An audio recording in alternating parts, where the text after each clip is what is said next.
تو ان تینوں خرابیوں سے پاک جو ہوگا لفظ وہ ہمارا صحیح ہوگا. پھر دوسرے نمبر پر ہے محموز. محموز کون سا ہوگا؟ ایسا لفظ کہ جس کے اندر حمزہ آ جائے گا, جس کے مادے میں حمزہ آ جائے گا. نمبر 3 ہوگا معطل.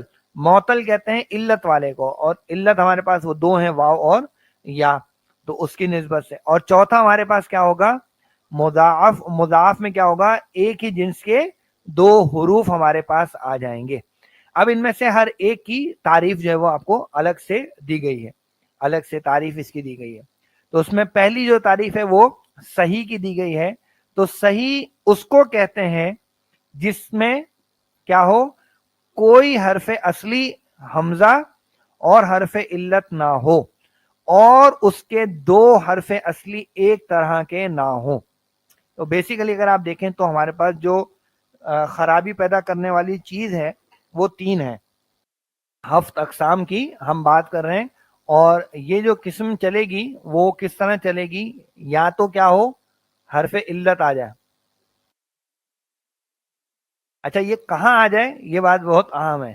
یہ مادے کی بات ہو رہی ہے, مادے کی بات ہو رہی ہے. یعنی ویسے اگر آپ دیکھیں گے تو آپ اگر ماضی کا کوئی تیسرا سیگا بنائیں گے تو وہ کس وزن پر آئے گا؟ فعلو کے وزن پر آئے گا. تو آپ کہیں جی اس میں تو واو آ گیا تو یہ تو علت ہو گئی. نہیں, اس بنا پر یہ علت والا لفظ نہیں بنے گا. علت والا کب بنے گا؟ جب یہ فا, عین اور لام میں سے کوئی حرف وہ واو یا ہوگا. تو اس بات کو اچھے سے سمجھنا. مادہ, ماضی کا پہلا سیگا کہہ رہے ہیں, اس کو آپ کوئی بھی لے لیں, مادے کے حروف میں اگر حرف علت آئے گا تو وہ ہمارا کیا بنے گا؟ یعنی علت والی کوئی چیز اس میں آئے گی. تو ایک وجہ ہمارے پاس حرف علت ہے. دوسری وجہ ہمارے پاس کیا ہے؟ وہ ہے حمزہ, یعنی مادے میں حمزہ ہو. مادے میں حمزہ. دیکھیں حمزہ اگر آپ باب افعال میں چلے جائیے, باب افعال کا ماضی کا پہلا سیگا کیا ہوتا ہے؟ افعلا. تو آپ کو تو شروع میں یہاں حمزہ دکھے گا, تو آپ کہیں جی یہ تو علت والا آ گیا. نہیں, علت ہونا نہ ہونا یہ فیصلہ کہاں ہوگا؟ اس کے مادے کے حروف کیا ہیں. تو اگر مثال کے طور پر اس کے مادے کے حروف میں ڈالتا ہوں سین, لام اور میم, تو یہ کیا بنے گا؟ اسلامہ. تو اب اس حمزہ کو دیکھ کر میں یہ نہیں کہوں گا کہ جناب یہ تو علت ہے. نہیں, مجھے یہ دیکھنا ہے سین لام میم میں تو کوئی علت نہیں ہے. سین لام میم میں تو کوئی علت نہیں ہے. تو جناب سین لام میم میں مجھے دکھ رہا ہے کہ کوئی گڑبڑ نہیں ہے, تو اس لیے میں اس کو صحیح میں لے کر جاؤں گا, اس کو میں صحیح میں لے کر جاؤں گا. اس طریقے سے یہ حمزہ بھی اس کے اندر نہیں ہے. یہ حمزہ یہ تو وزن کا حمزہ ہے نا, یہ حمزہ تو مادے میں نہیں ہے, لہذا یہ اس خرابی سے بھی پاک ہے. اچھا تیسری چیز کیا ہے؟ وہ ہے ہمارے پاس حرف صحیح کی تکرار.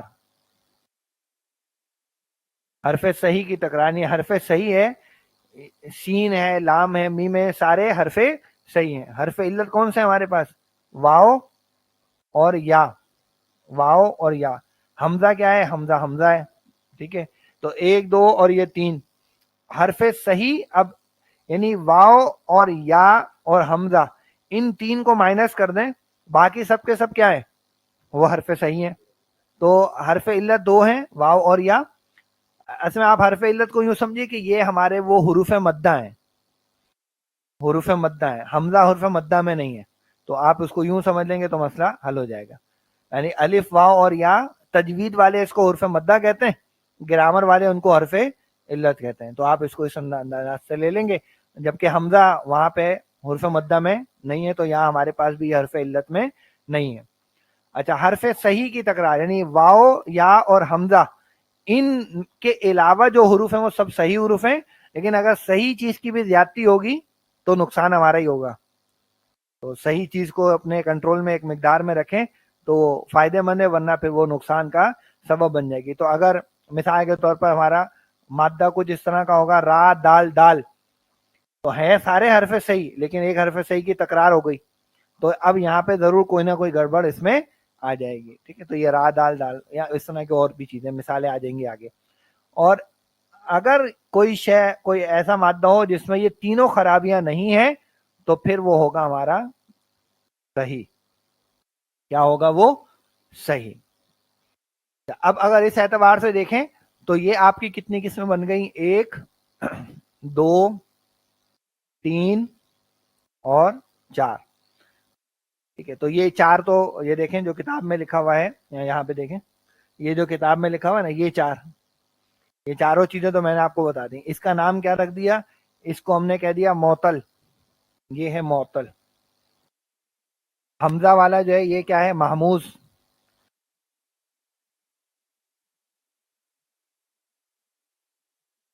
اور یہ حرف صحیح کی تکرار، اس کا نام کیا رکھ دیا؟ مضاعف. اور یہ صحیح آ گیا.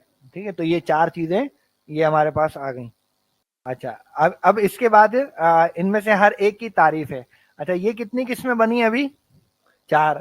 پڑھنی کتنی ہے ہمیں؟ 7. 7 پڑھنی ہے، تو باقی 3 کہاں سے آئیں گی؟ تو باقی 3 جو ہیں وہ اسی میں سے ہم نکالیں گے کھود کے. کیسے نکالیں گے؟ یہ جو حرف علت ہے اس کو ہم اس کی 3 ذیلی اقسام بنائیں گے. اس کی 3 جو ہے وہ ذیلی اقسام ہم بنائیں گے. تو وہ جو 3 ذیلی اقسام بن جائیں گی نا، تو یہ ایک اس کے اندر شامل ہو جائے گا. اور ایک ہماری قسم بن جائے گی کہ اگر 2 حرف علت آ جائیں گے تو وہ پھر لفیف والی جو چیز ہم نے پڑھ رکھی ہے نا اس میں وہ آئے گا. چلیے یہاں پر پہلے دیکھیں صحیح کی تعریف دیکھیے. تو صحیح اس کو کہتے ہیں کہ اس کا کوئی حرف اصلی سے مراد کیا ہے؟ وہ ہم نے سال اول میں پڑھا تھا، یاد ہو تو، مادہ. حرف اصلی سے مراد ہمارا مادہ. تو اس کا کوئی حرف اصلی حمزہ اور حرف علت نہ ہو، اور اس کے 2 حرف اصلی ایک طرح کے نہ ہو، یعنی ان تینوں چیزوں سے خالی ہو. ان تینوں چیزوں سے وہ خالی ہو. جیسے ضربہ، تو ضاد را با یہ تینوں ہمارے صحیح حروف ہیں. با سرا یہ مزید ربائی کی بات ہو رہی ہے، لیکن یہ بھی ربائی میں بھی کوئی گڑبڑ نہیں ہے. با بھی صحیح ہے، عین بھی صحیح ہے، سا بھی صحیح ہے، را بھی صحیح ہے. رجل کا لفظ ہے، جعفر کا لفظ ہے، تو ان میں کہیں پہ بھی ان تینوں خرابیوں میں سے کوئی خرابی نہیں پائی جا رہی.